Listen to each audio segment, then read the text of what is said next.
मेरे प्यारे मसीह बहनों, सबको प्रेज द लॉर्ड, जय मसीह। आज का जो वचन है, जो वचन का शीर्षक है वो मसीह में शादी। तो आइए हम वचन में जाने से पहले हम एक छोटा सा प्रार्थना करते हैं।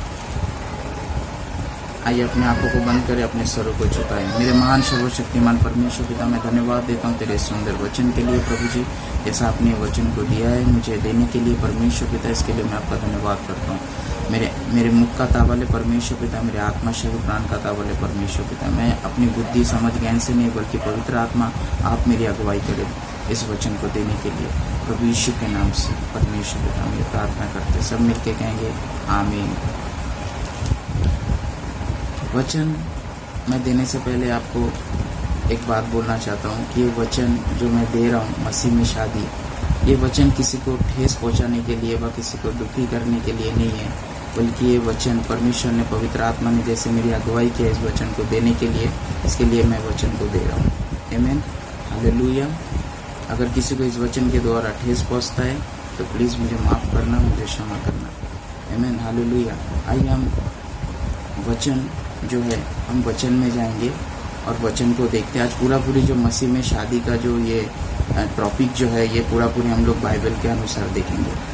प्रभु यीशु मसीह सिर्फ नहीं, हमारे जो पुराने नियम में, पुराने करार में यहोवा परमेश्वर, सेनाओं का यहोवा, वो यहूदी और इजरायली लोगों को यही बोलते थे कि तुम शादी अपने जाति में करना, तुम शादी अपने जाति में करना, तुम अन्य जाति से शादी मत करना। आमीन, हालेलुया। ये परंपरा जो है ये पुराने नियम से चलते हुए आ रहा है, क्योंकि शादी जो है, मसीह में जो शादी है वो शादी कुछ शादी नहीं है, मतलब सांसारिक व रीति रिवाज की ओर से नहीं है। परमेश्वर शादी को बहुत महत्वपूर्ण दिया है। यहाँ पे मैं आपको वचन के द्वारा बताऊंगा परमेश्वर शादी को कितना महत्वपूर्ण दिया है हम मसीह भाई बहनों के जीवन में। आमीन, हालेलुया।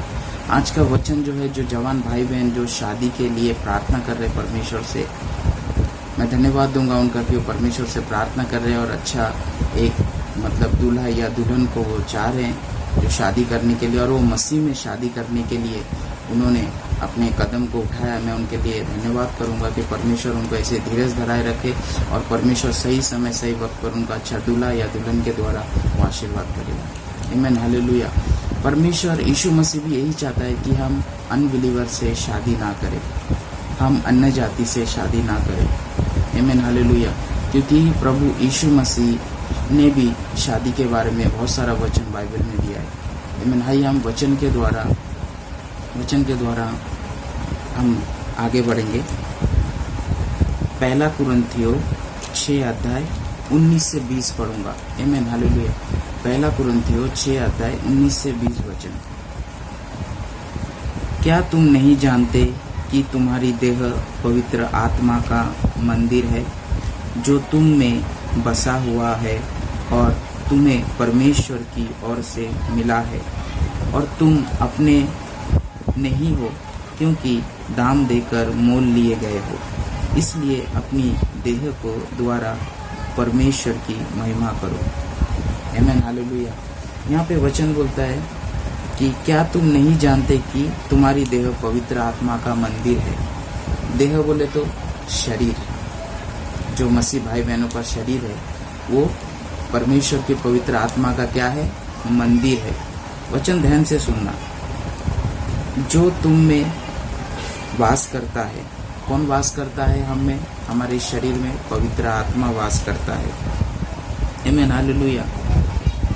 तुम्हें परमेश्वर की ओर से मिला है, क्या मिला है, वो पवित्र आत्मा मिला है। आमीन, हालेलुया।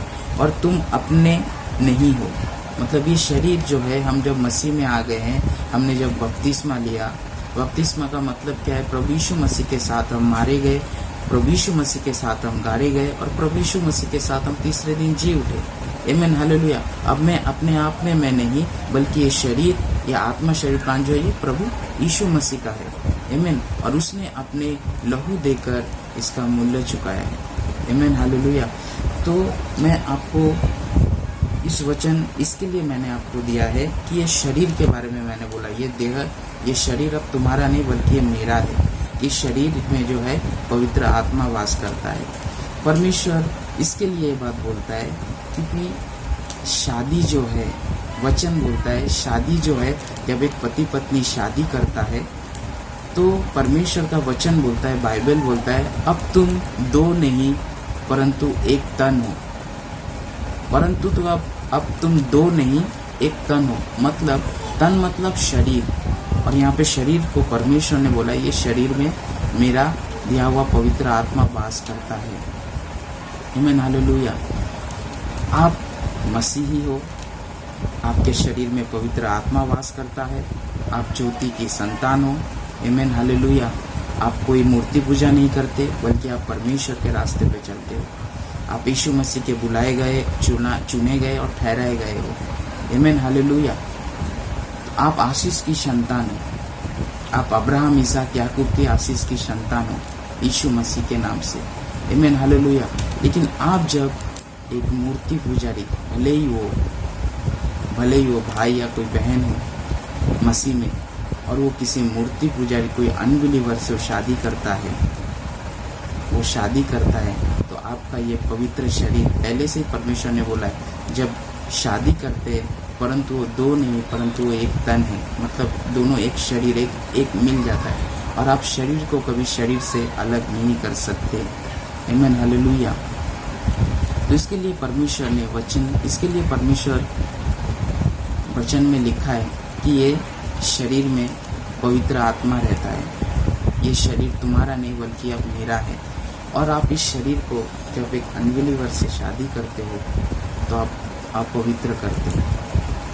आमीन, हालेलुया। और परमेश्वर ने पता है जब आप इस शरीर को अपवित्र करते हो, जब आप नष्ट करते हो, तो परमेश्वर वचन में क्या लिखा है, आइए हम वचन देखते हैं।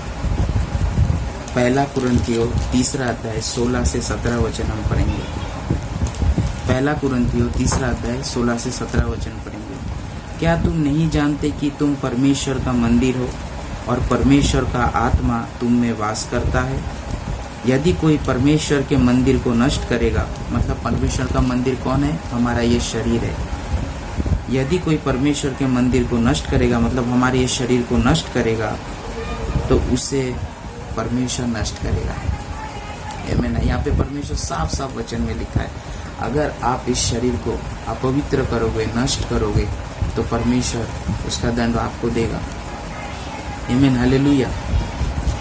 परमेश्वर उसका दंड आपको देगा, क्योंकि परमेश्वर का मंदिर पवित्र है और वो तुम हो। यहाँ पे लास्ट में देखो, लास्ट में क्या लिखा है, क्योंकि परमेश्वर का मंदिर पवित्र है और वो कौन हो, वो आप और हम है, मसीह भाई बहनों। परमेश्वर का वचन बोलता है वो आप और हम है।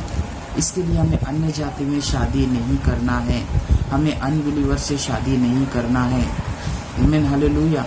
यहाँ पे परमेश्वर सीधा सीधा हमें बोलता है, यहाँ पे परमेश्वर सीधा सीधा हमें चेतावनी देता है कि ये शरीर मेरा है और ये शरीर पवित्र शरीर है, ये शरीर मेरा मंदिर है, ये शरीर में पवित्र आत्मा रहता है, ये शरीर में परमेश्वर रहता है।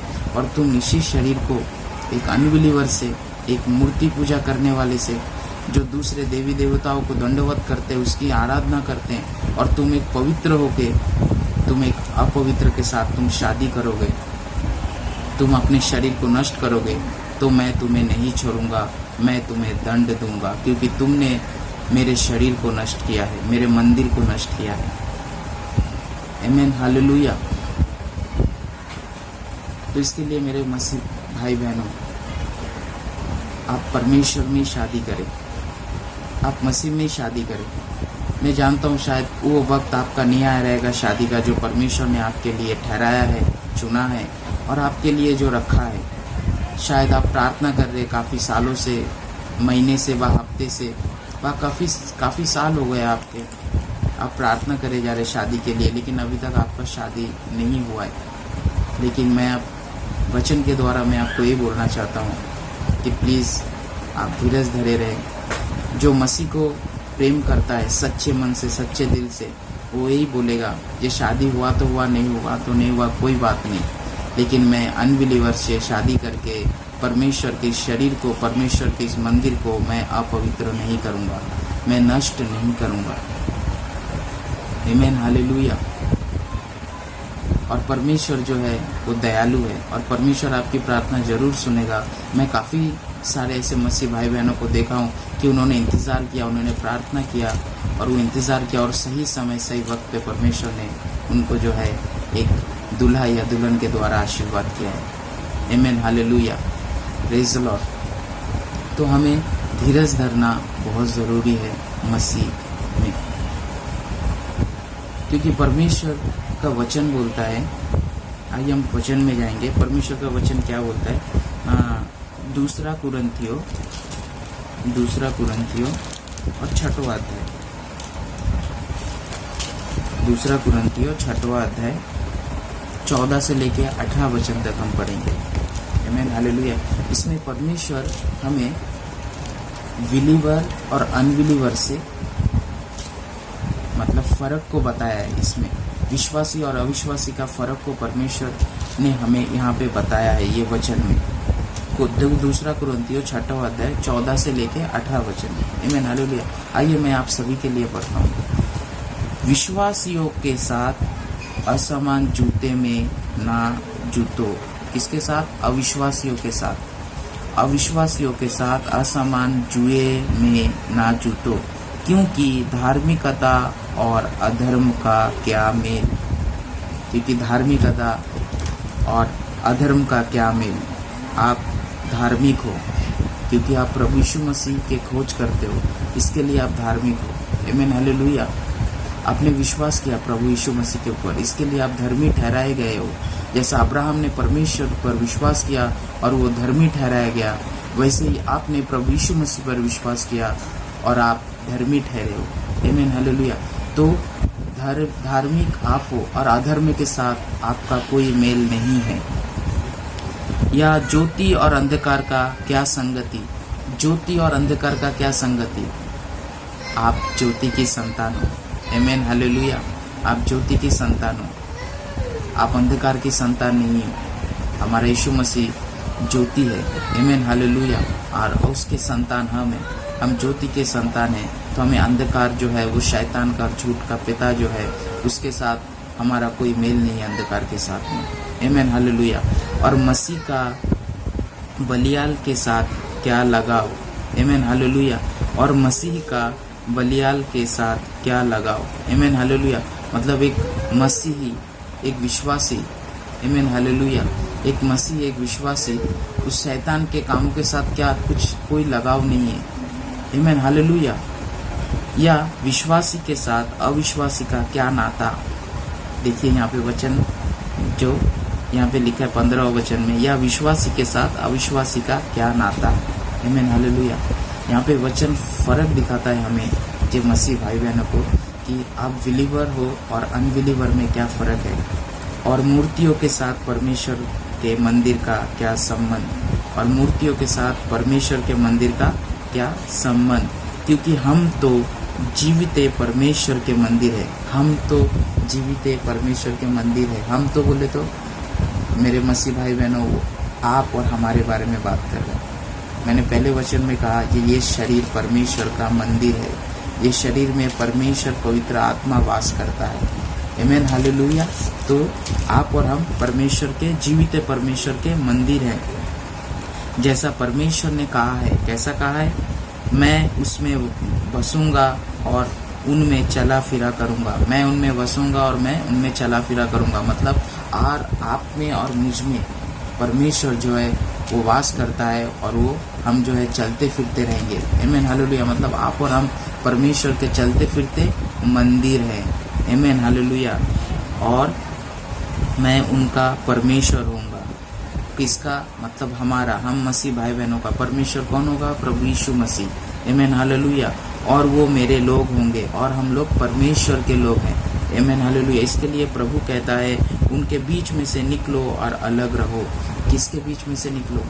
अन्य जाति, अविश्वासी, उनके बीच में से निकलो और अलग रहो। आमीन, हालेलुया। जो शैतान के रास्ते पे चलते हैं, जो मूर्ति को दंडवत करते हैं, उनके साथ हमारा कोई संबंध नहीं है। अंधकार का ज्योति के साथ कोई संबंध नहीं है। आमीन, हालेलुया। हम जीवित परमेश्वर के मंदिर हैं। आमीन, हालेलुया। हमारा उनके साथ कोई रिश्ता नहीं है। और अशुद्ध वस्तु को मत छुओ, तो मैं तुम्हें ग्रहण करूँगा और मैं तुम्हारा पिता होऊंगा और तुम मेरे बेटे और बेटियां होंगे। यह सर्वशक्तिमान प्रभु परमेश्वर का वचन है।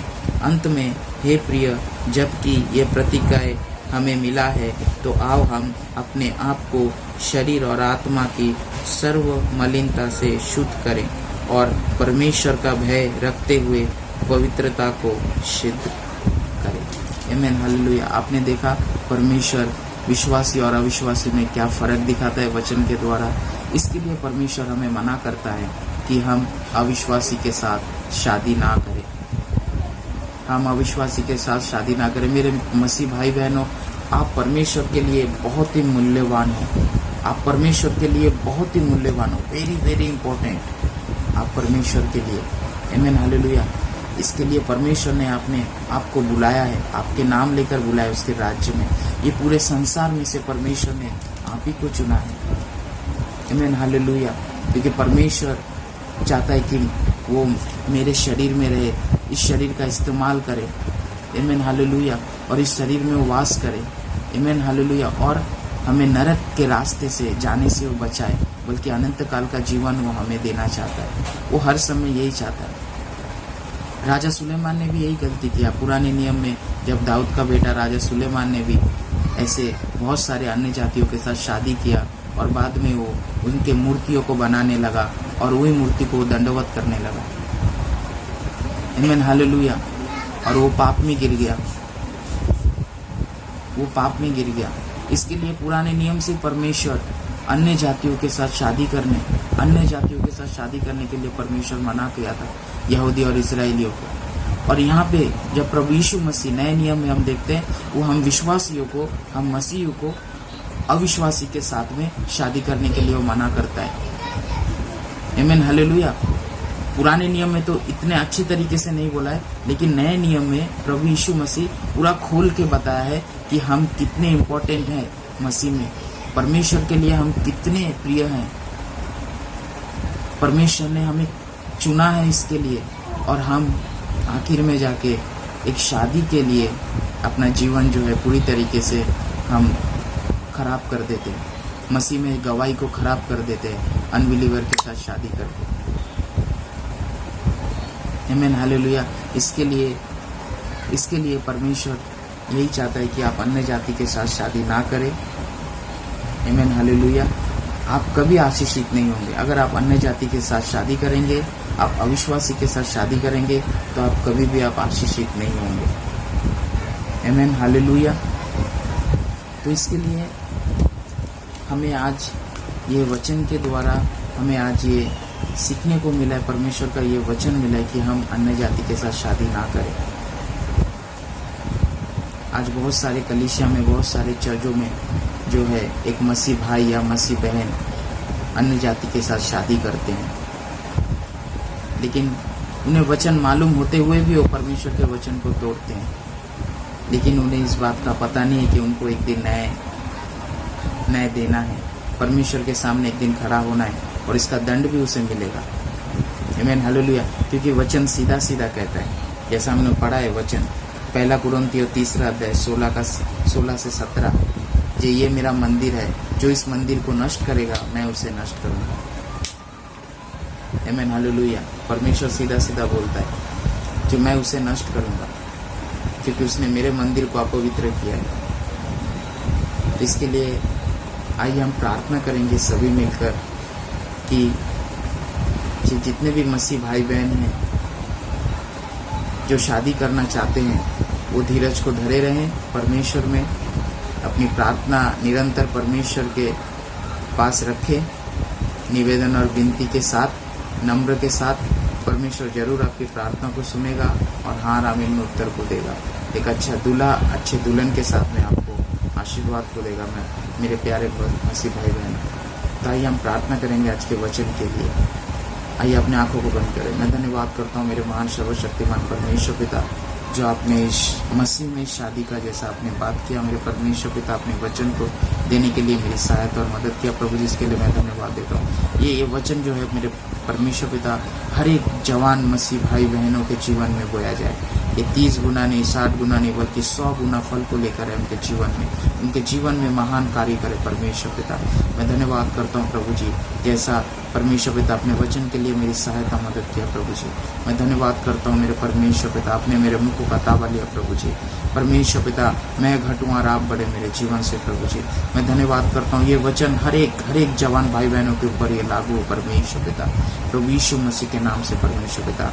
मैं धन्यवाद करता हूँ प्रभु जी, मैं धन्यवाद करता हूँ प्रभु जी कि आपने वचन के द्वारा जैसे हम बातें किया प्रभु, जिसके लिए मैं धन्यवाद करता हूँ। आप विश्वासी और अविश्वासी का जैसा फर्क को आपने बताया परमेश्वर पिता, आपने कितना इम्पोर्टेंट बताया कि हम मसीह भाई बहन आप परमेश्वर आपके पास कितना इम्पोर्टेंट है परमेश्वर पिता। मैं धन्यवाद करता हूँ प्रभु जी, मैं धन्यवाद करता हूँ मेरे परमेश्वर पिता, मैं धन्यवाद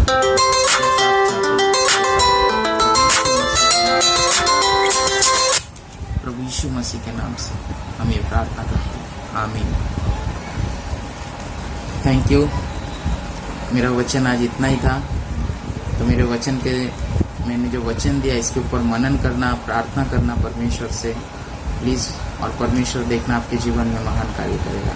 आमीन, हालेलुया, प्रेज द लॉर्ड, जय मसीह।